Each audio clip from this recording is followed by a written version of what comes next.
আমার ভাইয়েরা, বন্ধুরা আমার, ফেমি ডাক দিয়ে বলেন, আমি যখন হুইল চেয়ার গুলো বিতরণ শেষ করলাম, ছোট্ট এক বাচ্চা এসে আমার পা জড়ায় ধরলো। জড়ায় ধরে আমার চেহারার দিকে ফেল ফেল করে তাকায় আছে।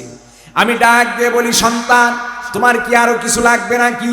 হুইল চেয়ারের ব্যবস্থা করা হয়েছে, তোমার কি কোনো পোশাক লাগবে নাকি, খাবার লাগবে নাকি? ছেলেটা ফেল ফেল করে তাকায় বলে, জনাব, কিছুই লাগবে না, আপনার চেহারার দিকে শুধু তাকায় আছি।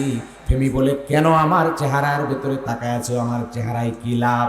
ডাক দিয়ে বলেন, আপনার চেহারাটা দেখে রাখতে চাই, মনে রাখতে চাই, কাল কিয়ামতের ময়দানে কঠিন মুসিবতের দিনে হাজারো কোটি মানুষের ভেতরে যেন আপনাকে চিনতে ভুল না হয়, চিনতে যেন দেরি না হয়। ওই কোটি কোটি মানুষের ভেতরে চিনে চিনে আপনি যেহেতু আমাদের হাসি আনন্দের ব্যবস্থা করেছেন, বাইরের আলো দেখার ব্যবস্থা করেছেন, আপনাকে চিনে রাখতে চাই। কিয়ামতের ময়দানে আপনাকে হাত ধরে আল্লাহর তৈরি জান্নাতে নিয়ে যেতে চাই।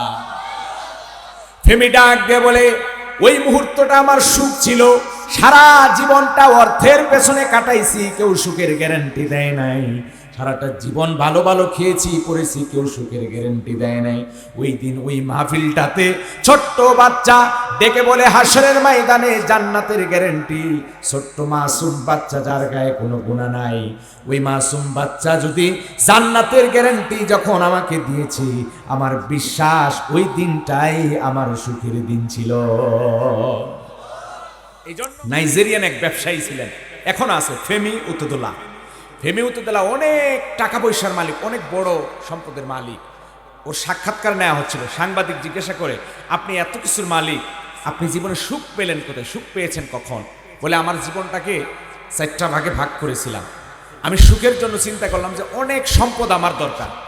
তখন আমি আমার টাকা পয়সাগুলো ব্যাংকে রাখা শুরু করলাম। সেখান থেকে লাভ হলো, ওই টাকা পয়সাগুলো দিয়ে আমি বড় বড় তেলের পাম্পগুলো আমি কিনতে শুরু করলাম। অনেক টাকার মালিক হয়ে গেলাম। সাংবাদিক বললেন যে, এত টাকার মালিক হয়ে গেছেন, তখনই তো মনে হয় আপনি সুখী হয়ে গেছেন। ফেমি উতদোলা বলে, না, আমি তখনও সুখ পাই নাই। সুখের জন্য দ্বিতীয় স্টেপে গেলাম, যে এত টাকা পয়সা, এত কিছু, এত মিল ফ্যাক্টরি মালিক আমি, সুখ নাই। সুখের জন্য দ্বিতীয় স্টেপে গিয়ে আমি চিন্তা করলাম যে সবচেয়ে ভালো খাবার, ভালো খেলেই বুঝি সুখে থাকা যায়। সারা পৃথিবীর নাম করা যত যত খাবার আছে, ওই সকল খাবারগুলো আমি সংগ্রহ করতে লাগলাম। নাম করা দামি দামি খাবার আমি খাওয়া শুরু করলাম। সাংবাদিক ডেকে বলে, তাহলে তো আপনি ওই সময় সুখের সন্ধান পেয়েছেন। তখন ডেকে বলে, না, এই খাবার, এটা তো মুহূর্তের মধ্যে খাওয়া শেষ হয়ে যায়, খাবারের মজা সাময়িক, এরপরে তো আর কোনো সুখ শান্তির চিন্তা করা যায় না। তখনও আমি সুখ পাই নাই। আমি জীবনের তৃতীয় স্টেপ চিন্তা করলাম যে সুখের জন্য মানুষ ভালো পড়লে, ভালো পোশাক, ভালো ভালো ঘড়ি, ভালো পোশাক আশাক, এগুলো পড়লে সুখ পাওয়া যায়।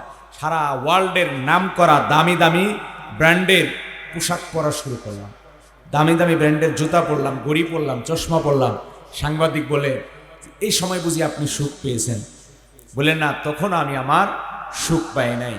চতুর্থ স্টেপে আমার বন্ধু আমাকে ডেকে বলল, ফেমি, জীবনে তো বহুত কাজ করলা, চলো তোমাকে একটা জায়গায় নিয়ে যাই।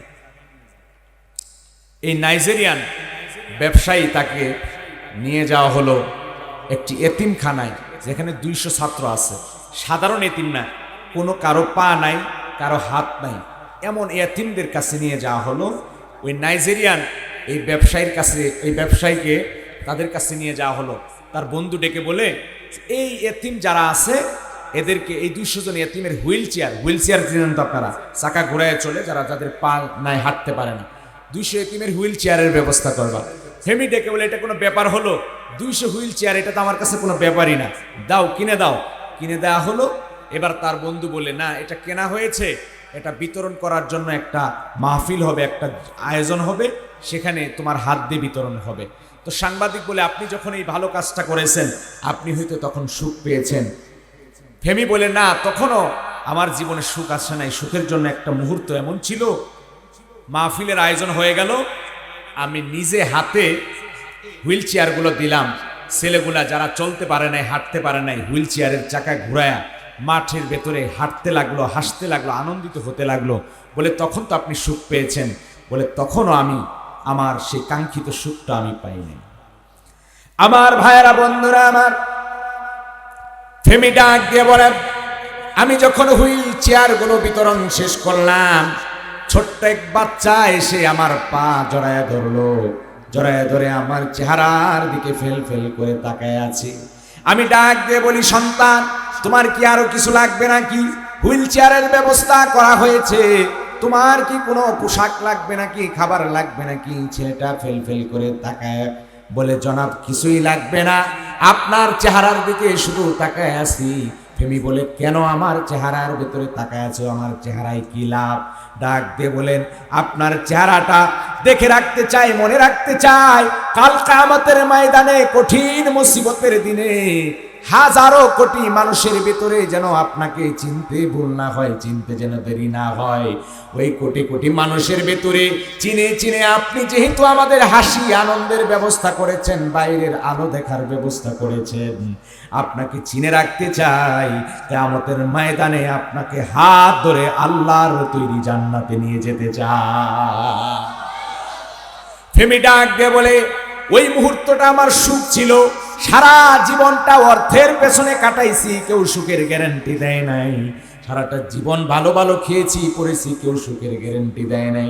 ওই দিন ওই মাহফিলটাতে ছোট্ট বাচ্চা ডেকে বলে, হাসরের ময়দানে জান্নাতের গ্যারান্টি। ছোট্ট মাসুম বাচ্চা, যার গায়ে কোনো গুনাহ নাই, ওই মাসুম বাচ্চা যদি জান্নাতের গ্যারান্টি যখন আমাকে দিয়েছে, আমার বিশ্বাস ওই দিনটাই আমার সুখের দিন ছিল।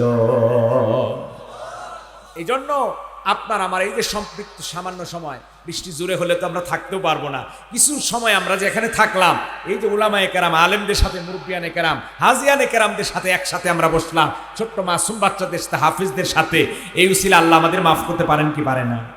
এই ছোট্ট বাচ্চারা আমাদের জন্য আল্লাহর দরবারে সুপারিশ করতে পারে কি পারে না? এরা হলো কোরআনের খাদেম, কোরআনের বুলবুল। আল্লাহ সুবহানাহু তাআলা আমাদের জন্য দুইটা জিনিস দিয়েছেন, আল্লাহ একটা দিয়েছেন কোরআন, আর রাসূলের মাধ্যমে হাদিস, সুন্নাহ।